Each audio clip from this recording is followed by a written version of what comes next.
Welcome to the newest episode of Joyful Habits. Today we'll be taking a tour in downtown San Antonio with our new Vidas volunteers, young adults who give up their time to serve in mission with our sisters all over the world. We hope you enjoy the show.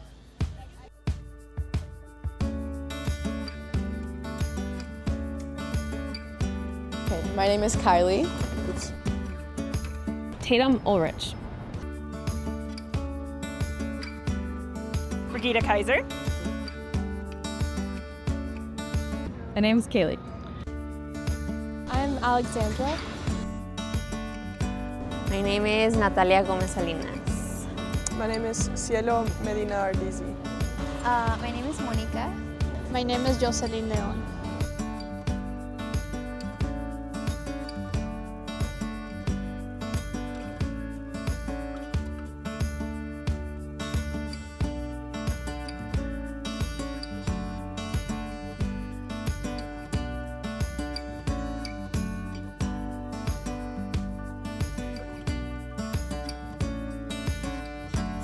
I just graduated college in December.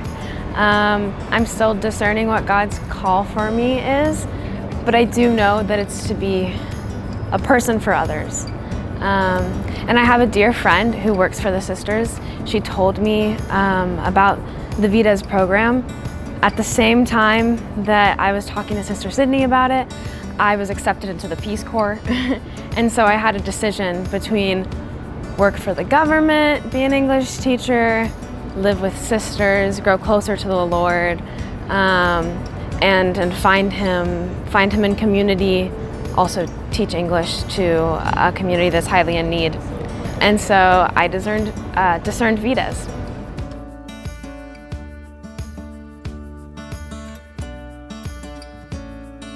So I love traveling, I love meeting people of different cultures, and ultimately I just love serving God and serving God's people. And so I chose to do this so I can help discern my vocation and just help accomplish God's will for my life.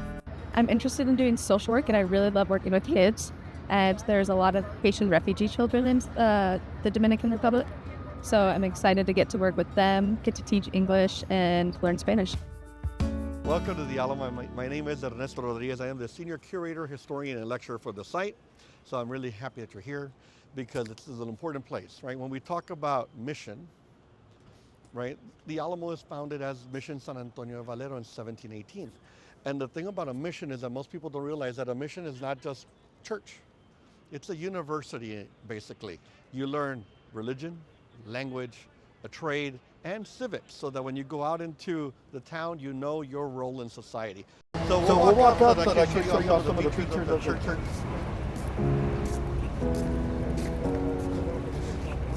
Come on, I hope you...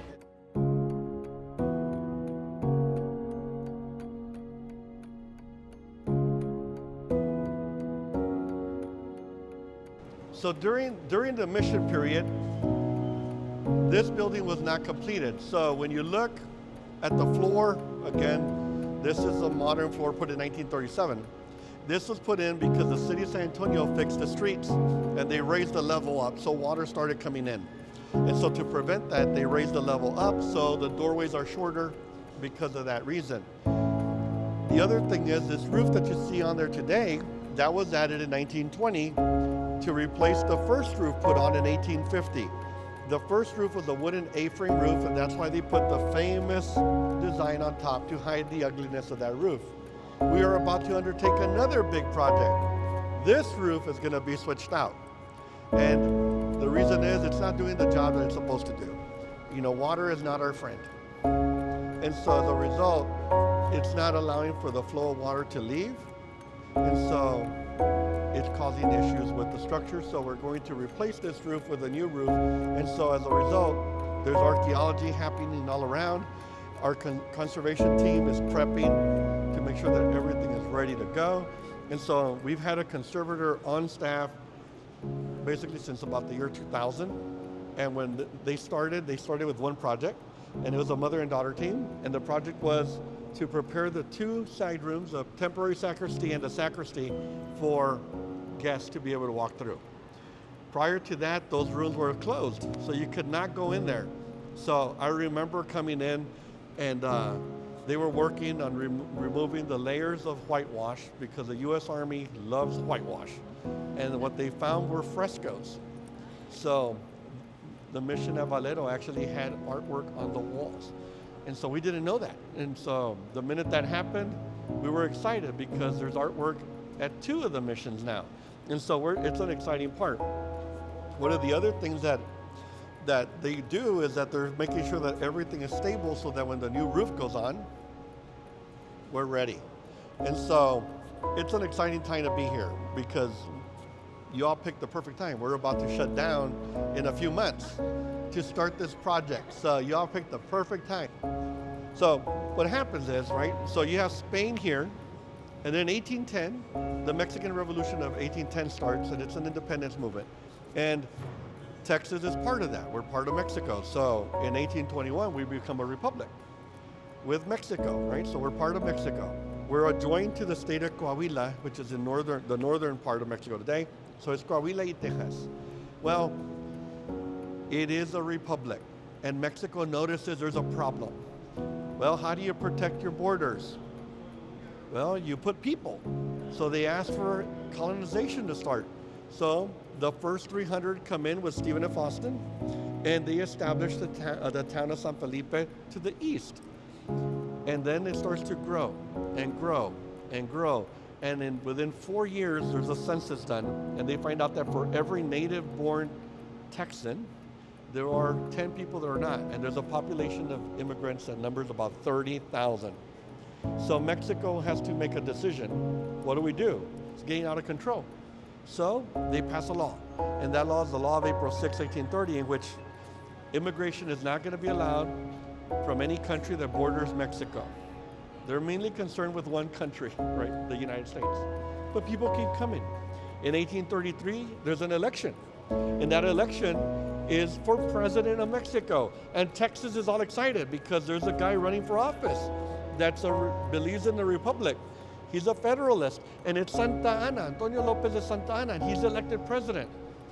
And he goes into power, but the way that it worked was like the old U.S. Constitution where first and second place, right? And when you have first and second place, do they always get along? No. So Santa Ana leaves his desk because he says he's sick. He goes to his hacienda, and at the hacienda, while he's there, his vice president starts to change the laws. And as a true federalist, he goes, you know, some people have too much power, and the Constitution makes us all part of government. So first thing he does is that he goes after the church. He says, you all have too much power. Why is the Pope appointing priests when we're in Mexico? Why are you paying a tithe? And then he says, that university in Mexico City needs to be a public university. So guess who he just angered? The church. Military has too much power because most of the people that are in office are former generals and things like that. So he goes after them too.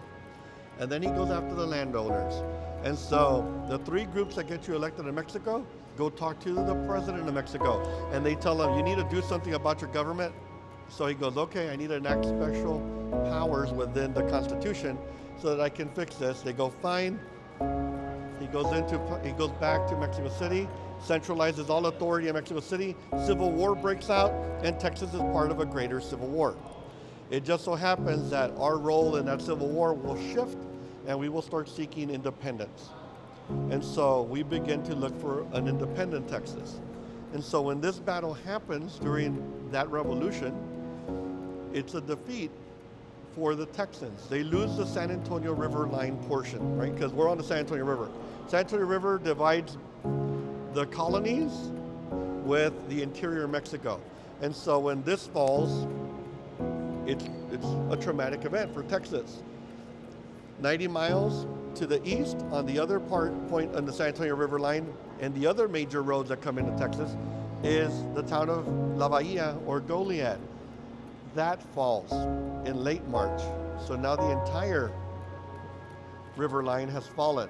The people of Texas start to worry and they start to flee. The Mexican army is marching north. And as they're marching, they're trying to get their footholds back into their own country and stabilize it. Well, Santa Ana loves to micromanage. And as a result, he has left the Alamo with the vanguard of his troops going after the provisional government of Texas. He doesn't find them. He ends up surrounded by water, land in front, water around him, a little bridge. When the Texas Army, which is under the command of General Sam Houston, attacks on April 21st, catches the Mexican Army off guard, and it's a defeat for the Mexican Army, and the Republic of Texas will be born. And so it's an international event that will change the course of history, because with that defeat and the Republic of Texas being born, one, we were recognized by a lot of countries as a republic, but not Mexico. And we're a republic for almost 10 years, and after those 10 years, we joined the Union, and Mexico declares war on the United States, and it starts the Mexican War, and that ends with the United States controlling sea to shining sea. I think my whole life I've had a realization that I'm incredibly blessed. I've been given so much by my family, by the Lord, and up till now I have always been a student. So my life has been about learning more and taking what I've been given so that one day I can give back. And now that I've graduated, like, that day is today, and I'm just thrilled for the opportunity. And like, what better way to give back than leave behind what I know and enter into a life of simplicity where I literally go out every day to give what I can to the people around me.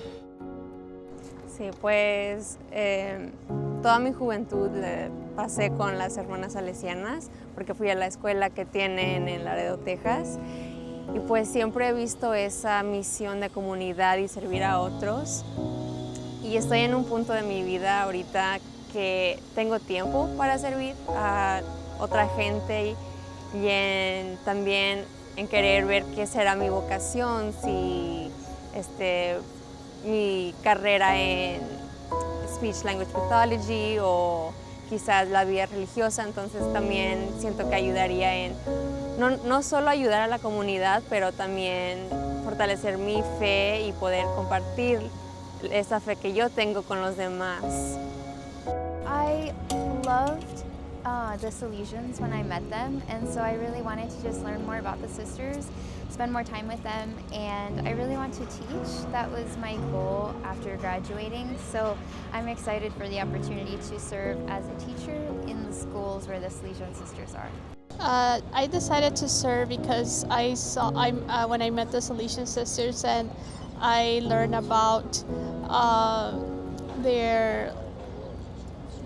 when I learned about the catechism and their love for the children, and how they encounter God by how they encounter God in the kids, and just working in community to glorify God by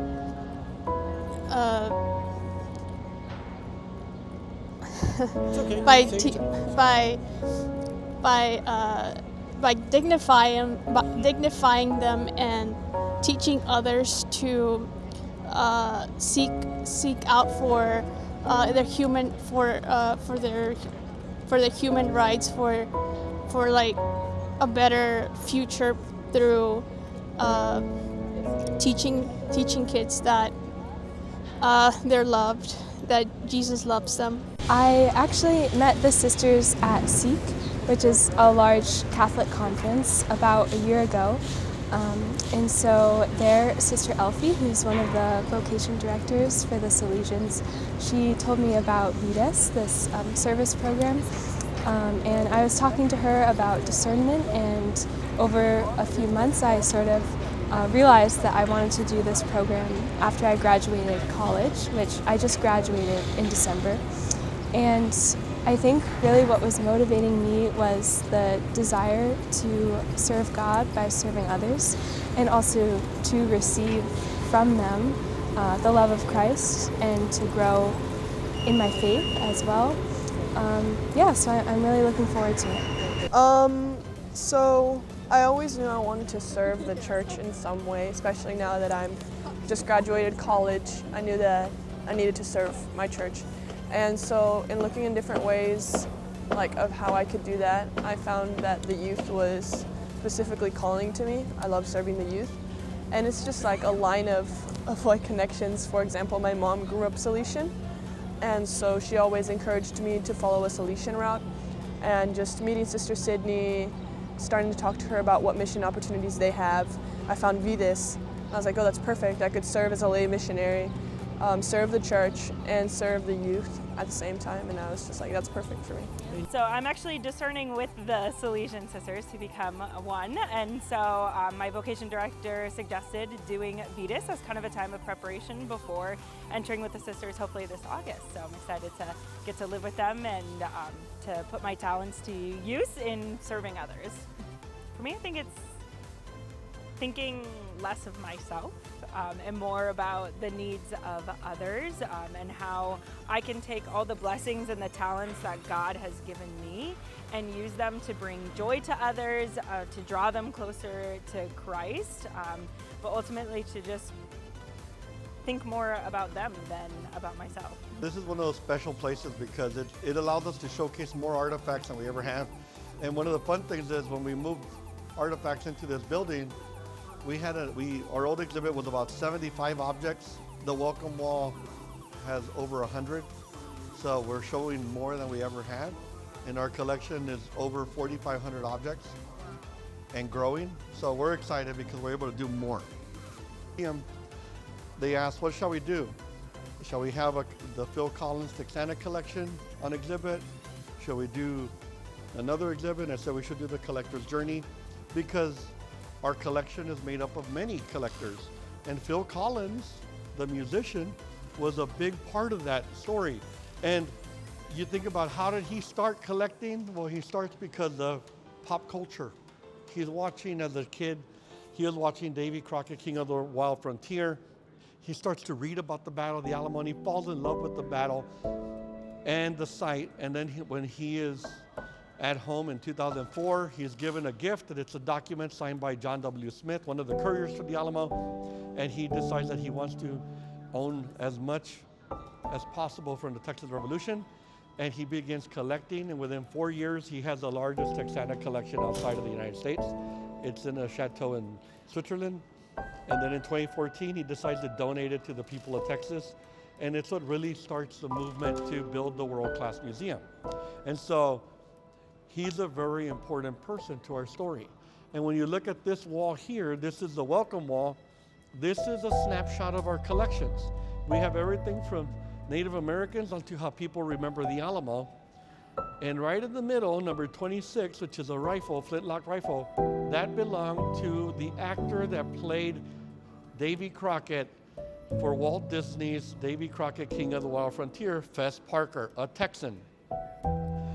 He influenced generations of people to fall in love with our story, including Phil Collins.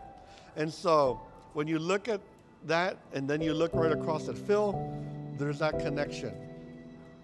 People are connected to our story through media. And one of the fun things that we are able to do is we're able to bring media and other things that people remember from their childhood and bring them so that they can see them. One of our newest acquisitions is right in this niche, and it is a bicycle. So this is the stunt bike that was used in the movie Pee-wee's Big Adventure. So Pee-wee Herman rode that bike. Pee-wee Herman fell off of that bike and in front of some kids, and he goes, I meant to do that. This bicycle is a piece that we get asked questions about all the time. And it is, where's the bicycle and where's the basement? Well, now we can say the bicycle's in the Ralston Family Collection Center. This is one of the bicycles. This is the only stunt bike that was made for the movie. So we're able to tell people this is where it's at. And it's become a very popular exhibit because of the fact that a lot of people saw that movie. I was one when I was a kid. I was in a theater watching this movie. And so it just celebrated 40 years. And they just posted a thing on Facebook that there's a character in the movie called Large Marge. She's a ghost. She's a truck driver, and she gives Pee Wee Herman a ride. And on the 10th, no, the 11th actually, the 11th of January, 1974 is the day that she died in the movie. And so people were posting it yesterday. Yeah, so yesterday was the anniversary of that. So it's always funny because there's that connection to the past. But this bicycle is part of how people remember. And so it's really important for us, right? And so we're able to showcase different aspects of our history.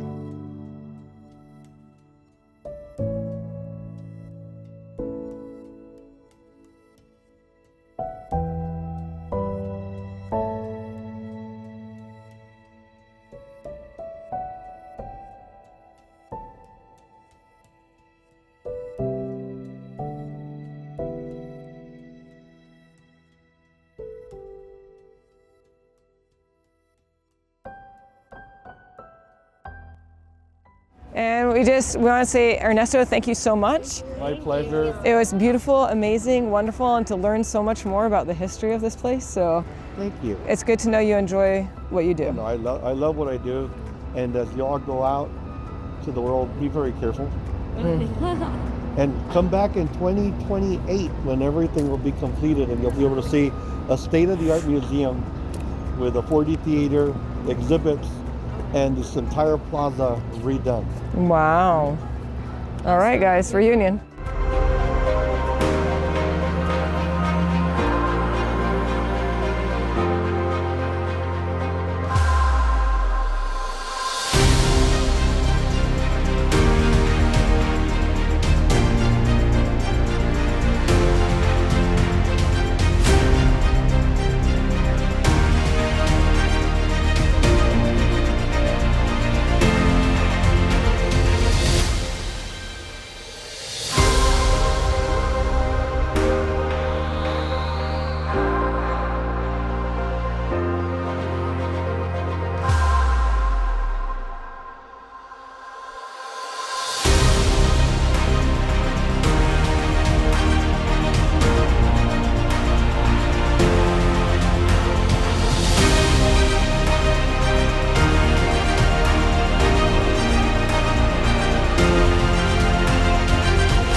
Thanks for joining us for this episode. To learn more about our community and who we are and St. John Bosco, check out our website, SalesianSistersWest.org. Somewhere over the rainbow, way up high, there